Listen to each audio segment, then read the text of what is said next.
नमस्कार दोस्तों, मैं जेके मीडिया न्यूज़ अपडेट के साथ एक बार फिर से देश की राजधानी दिल्ली से हूं। इस समय आपसे बात कर रहा हूं। हमारे साथ एक महिला है जिनका नाम है सीमा कुरैशी। ये निज़ामुद्दीन के बगल में जहां फारूक अब्दुल्ला की कोठी है उसके अपोजिट वाली कोठी इनकी भी है। अब इनके साथ कंडीशन क्या है कि इनके भाइयों ने इन्हें काफ़ी टाइम से बाहर निकाल रखा है, ये कह के कि ये मेंटली डिस्टर्ब है, ये कह के कि इसको ये पागलपन के दौरे आते हैं, हम इसको घर में नहीं रख सकते। आज की इस कश्मकशी भरी ज़िंदगी में जब एक आदमी अपनी फैमिली के लिए मर मिटने को तैयार होता है, ऐसे में अपना सका भाई ये कह दे बहन को कि भाई आप पागल हो, हम आपको अपने पास नहीं रख सकते हैं। इन्होंने मैरिड नहीं की है, ये अनमैरिड हैं, अपनी ज़िंदगी जैसे तैसे काटते चले गए। प्रॉपर्टी भी लाखों करोड़ों रुपए की है, किसी चीज़ की कमी नहीं है। मगर कमी अगर है एक अच्छी सोच की, एक अच्छी ऐसे सोच की आदमी की कमी है। एक सक्का भाई अपनी बहन को आज रोड पे धकेल देता है। इतनी बड़ी कोठी में इनके लिए रहने सहने खाने पीने का कोई प्रबंध नहीं किया गया। हमारे साथ बात करने के लिए मौजूद है, इनसे कुछ क्वेश्चन पूछते हैं और कुछ बात करने की कोशिश करेंगे कि आखिरकार इनकी लाइफ में क्या क्या बीता है और कैसे कैसे बीता है। माफ़ कीजिएगा इससे पहले कि आप ये ना सोचें कि हम हर एक आदमी को मीडिया में क्यों लाना चाहते हैं, क्योंकि हमारे देश की महिलाओं के ऊपर कई कानून बनाए गए। हमारे देश में एक ऐसा प्रावधान है कि अगर आपकी फैमिली का एक मेंबर मानसिक संतुलन से गुजर रहा हो या कोई कारण से परेशान हो, तो दूसरा मेंबर फैमिली का उससे नहीं तो बाहर कर सकता है और नहीं उसको मेंटली टॉर्चर कर सकता है। ये हमारे देश की महिला है, इनकी उम्र 60 साल है और 60 साल की उम्र में इन्हें रोड पे धक्के खाने पड़ते हैं। खाने पीने के मोहताजी है, इन्हें एक दूसरे से मांग के खाना पूरा करना पड़ता है।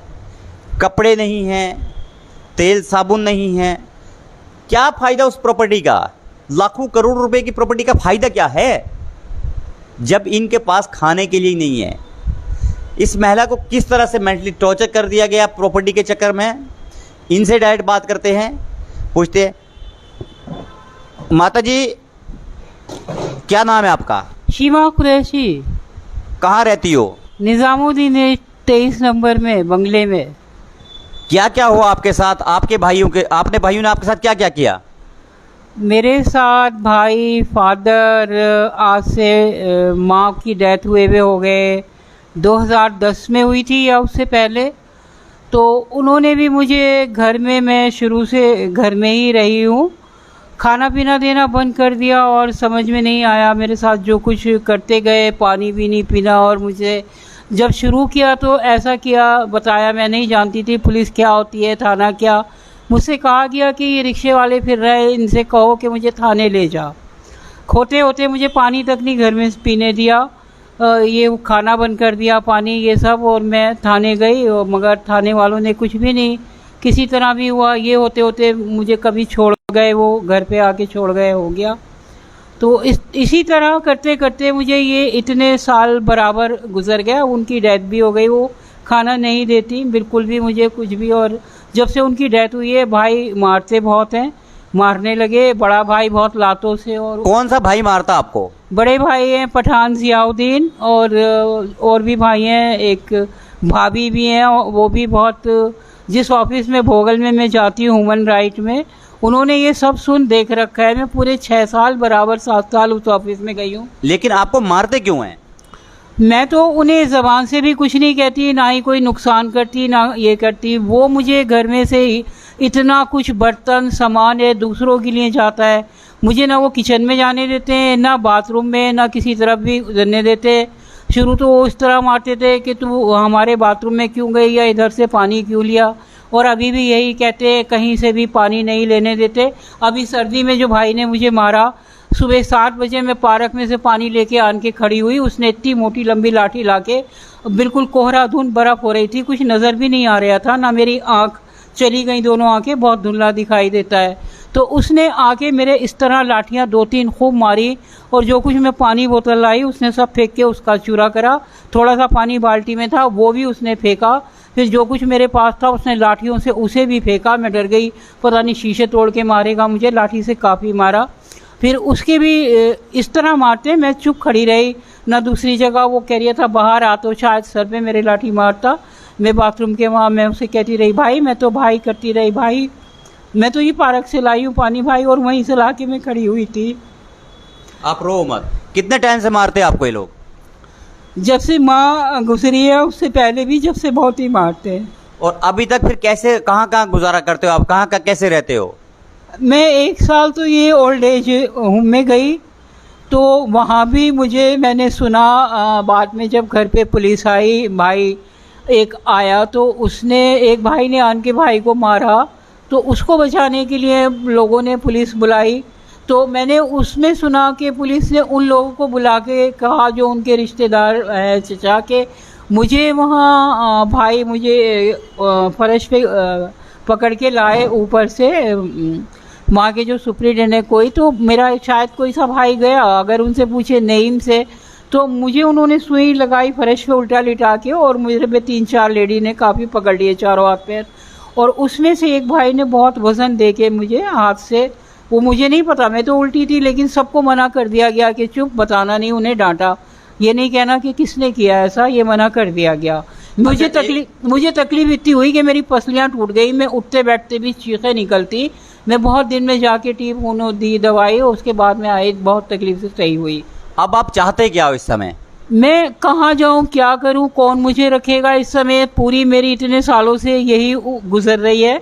मैं जब बचपन से भी सुनती हूँ थी, तब भी मेरे सर पे कोई सामान गिरा था, मैं 5-6 महीने की थी, तो ये सब माथा और फटके खून बह हुआ है। और उसके बाद जब मैं बड़ी हुई तो मुझे कोई पुड़िया खिलाई जाती थी, वो मैंने अपनी आंखों से भी देखी, जिसको झूठ कहते हैं, उसे सब मानते हैं। और कोई डॉक्टर हैं, डॉक्टर हेमराज, वो मुझे ड्रग्स देते थे, जिसे सुना गया, ये नहीं पता कि वो दवाई, ऐसी कोई दवाई नहीं है, उसे ड्रग्स की सुइयाँ कहती हैं, होती है। जब मेरी 12-15 साल की भी उम्र नहीं थी, 15 साल, जब से मुझे ड्रग्स की सुइयाँ बहुत सारी लगवाई गई। आपके भाई से जब हम मिले थे तो उन्होंने कहा कि आप पागल है। आप मुझे ये बताइए, हम तो आपसे बात कर रहे हैं, अगर आप पागल होते तो हमारे सामने इंटरव्यू ऐसे नहीं देते हैं। ये दवाइयाँ कहते चल रहे हैं, कोई पर्चे बना दिए, ये पर्चे झूठे हैं या सच्चे हैं?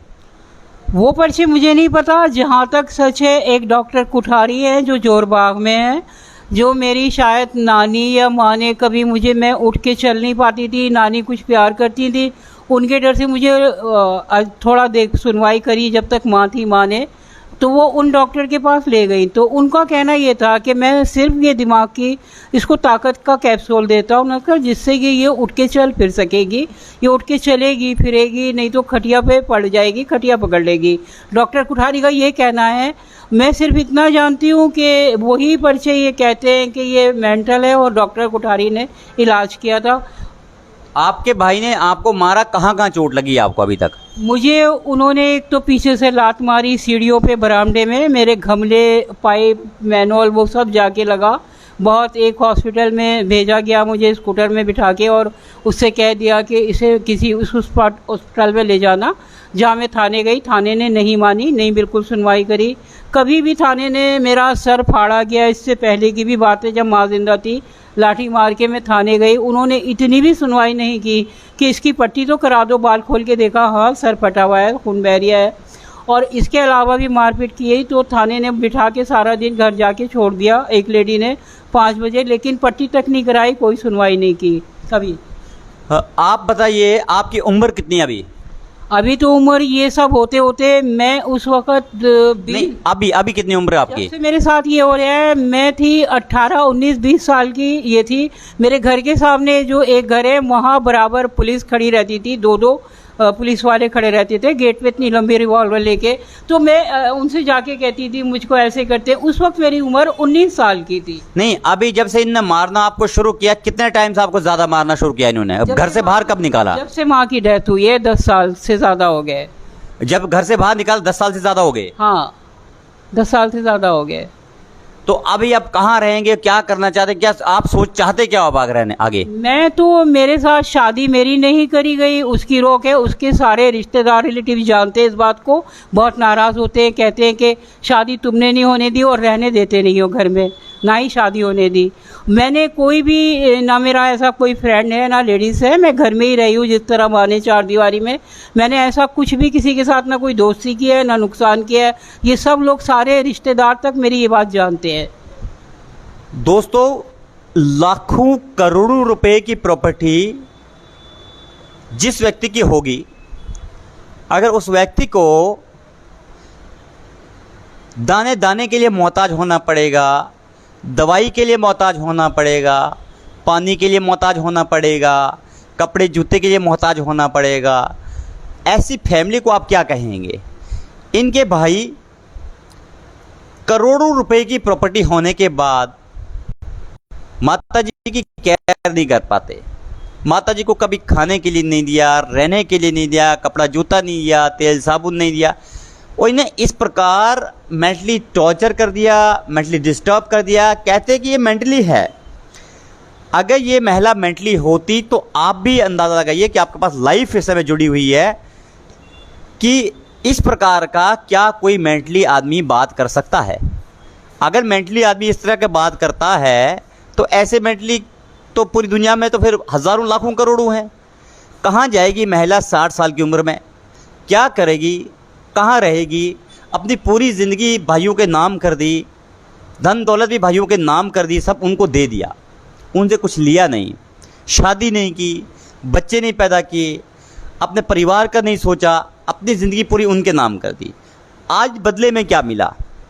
इन्हें धर धर की ठोकरें खाने के लिए आश्रम में रहना पड़ रहा है, रैन बसरों का सहारा लेना पड़ रहा है, रोड किनारे पटरियों में रहना पड़ रहा है, भीख मांग के खाना लेना पड़ रहा है।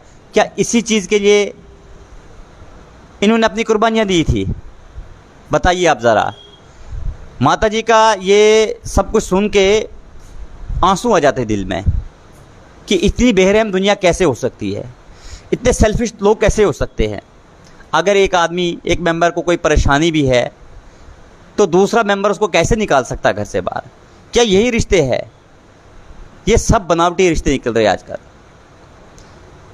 घर से बाहर निकालना बच्चे कई माँ बाप को घर से बाहर निकालते हैं। हमारे पास ऐसे इंसिडेंट हर दिन आते रहते हैं। लेकिन ये इंसिडेंट जो आया है ये अपने आप में एक सवाल पैदा करता है।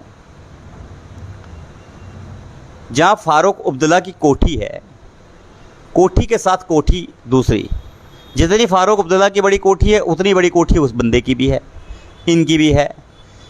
अपने घर में एक कमरा या दो कमरा इन्हें रहने के लिए नहीं मिल पा रहा है, अपने घर में 2 रोटी खाने के लिए नहीं मिल पा रही है, नहाने के लिए पानी नहीं मिल पा रहा है, 2 वक्त की दवाई और दारू नहीं मिल पा रहा है। क्या मिलेगा इन्हें आगे? क्या कह सकते हैं ऐसे लोगों के लिए आप? और ऐसी अक्कड़ से वो लोग बात करते हैं, लेके जाओ हमारी कोई रिस्पॉन्सिबिलिटी नहीं। भाई किसकी रिस्पॉन्सिबिलिटी है? कहाँ जाएगी अम्मा बुढ़ापे में? कैसे काटेगी अपने बुढ़ापे का सहारा? कहाँ कहाँ जाएगी? कुछ और बोलना चाहते हैं? यही करते हुए गुजर गई सारी, बचपन से 16 साल की उम्र से सारी जवानी, और लगातार गुजर रही है, लगातार। जो भाई है, एक भाई तो बहुत ही ज़्यादा बराबर उनको बेफिक्री इस तरह दे के रखता है, रहते हैं। खालिद नाम है, बराबर मुझे रोज़ाना गालियाँ देनी, सुननी, ये होना। सुबह कितने भाई आपको मारते हैं, उनका नाम बताओ। सुबह होते ही मारना तो इतना ज़्यादा, हाथ से एक हाथ मारता है। ये बड़े भाई, इनका नाम है पठान साजिद, वो। और ये गालियाँ कौन सा भाई देता आपको? ये कोई भी दे लेता है। खालिद है, उससे इन्होंने बहुत ही ज़्यादा कराते हैं। कोई भी बर्तन चीज़ बहुत बहुत देर तक वो बाहर से भी भागा हुआ आता है। पानी बिल्कुल, जो पानी आता है वो अब सारा बंद है, 2 साल से बहुत तेज़ पानी बंद कर रखा है। अगर पानी नल वाला भी आन के इनसे कहे कि भैया ये पाइप बता रहा है तो सूखे पड़े हैं, पानी तो नहीं आता। पानी जो है बूंद बूंद भी बहुत 2 साल से, बिल्कुल 1 साल से तो बिल्कुल रोक दी, कहीं पानी नहीं। एक टैंक है, उसमें भी 2 नल है, एक टैंक में ये पानी मुश्किल से उसको दे रहे हैं, क्योंकि इनके जो भाई है, इनके बड़े अगर नहीं देंगे तो इनको देना पड़ता है, उनके लिए दे रहे हैं, देते हैं। आपको नहीं दे रहे? नहीं, मुझे नहीं लेने देते, क्योंकि बाहर जहाँ भी कहीं नल लगे हुए हैं वो सब बंद है, पानी से कहीं नहीं। और आपको घर में भी आने नहीं देते? नहीं, ना घर में ना पानी, तो जो मेन लाइन पानी आती है ना वो तो उन्होंने बंद ही कर रखी है। वो पानी जो है तो वो मोटर से जाता है, तो उस पानी को तो मैं ले ही नहीं सकती। मैं पार्क से पानी लाती हूँ। बहुत दिन हो गए, मुझे 1 साल हो जाएगा। पार्क काफ़ी दूर है, मेरे हाथ की पूरी ये हड्डी भी पूरी अलग हो गई। तो ये कैसे हुई अलग? इस पे भी उन्होंने प्लास्टर करने पे नहीं माने। और इस पे क्या हुआ, टूटे हुए हाथ पे ये हाथ टूटा कैसे था? ये वही जो मील से आवाज़ करते हैं ना, वो काफ़ी तेज़ कर रहे थे। तो मेरा बीपी लो रहता है, बहुत ज़्यादा लो था। और चप्पल जो थी पानी कीचड़ से ऐसे पैर आगे निकल गया, तो मैं उस पर गई। या अभी तक टीचर्स भी लगे हुए हैं, ये भी नहीं निकल पाया, वो भी है। ये सारा फटके खून, मेरे कपड़े खूनम खून। एक लास्ट बात पूछना और चाह हाथ पूरा टूटा हुआ हड्डी। लेकिन कोई मेरे साथ नहीं किसी तरह। एक सवारी वाला मुझे हॉस्पिटल में छोड़ देता है ले जाके, वो उसमें टोमो सेंटर में शायद। तो उन्होंने सुबह से शाम को जाके कहीं ये टीजे लगाए, खूनम खून मुंह हो रहा था, वो भी मुश्किल। एक लास्ट क्वेश्चन, ये अभी क्या मीडिया के माध्यम से सरकार के लिए कोई संदेश देना चाहिए अपने भाइयों के लिए? चाहते कोई संदेश देना चाहेंगे आप? उन्होंने जो मेरे साथ ऐसा करते हैं कि जैसे कोई किसी अछूत के साथ, या मेरा इतनी ज़्यादा कुछ भी नहीं है घर में, कोई बर्तन, कोई चीज़, कोई घर, कुछ भी चीज़ मैं इधर से इधर गुजरूंगी भी नहीं, लूँगी भी नहीं। मेरे से बोलना, उनको मुझे कुछ भी देना, बहुत ही बुरी तकलीफ़ होती है। ऐसा क्यों है? वो तो झुठलाते हैं, झूठ बोलते हैं। ये सब अभी मेरे एक चाचा चाची ने भी किया। वो तो उसको झूठा कहते हैं, वो तो झुठलाते हैं। हम क्या करें, वो सब ये कहते हैं। ये कहते आए रिश्तेदार, वो हमारे कहने से मानेंगे, वो हमसे मानेंगे। सारे नाना दादी गवाह हैं, फिर भी सब झूठ कहते हैं, ये झूठ बोलती है। इससे कहते हैं कि मेंटली डिस्टर्ब करना। एक आदमी को आप इतना टॉर्चर करो और बाद में उसको मेंटली करा दो, क्योंकि उसकी प्रॉपर्टी है। प्रॉपर्टी के लालच में आके आज इंसानियत इतनी मर चुकी है कि एक आदमी को परेशान किया जाता है, मेंटली टॉर्चर करके सर्टिफिकेट तक दिया जाती है। ऐसी सर्टिफिकेट बना ली गई है कि ये मेंटली है, ये मेंटली डिस्टर्ब है, इसकी बहुत प्रॉब्लम है और हम इसे रख नहीं सकते हैं। भाई अगर आप रख नहीं सकते तो आप प्रॉपर्टी का क्या कर रहे हो? वो किसी को, इनको दे दो बेच के, पैसा इनके नाम पर रहेगा। या अपने आप खाती कमाती रहेगी, मेंटली तो कहीं भी खाएगी कमाएगी।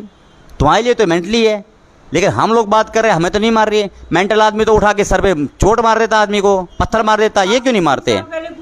कुछ नहीं हुआ।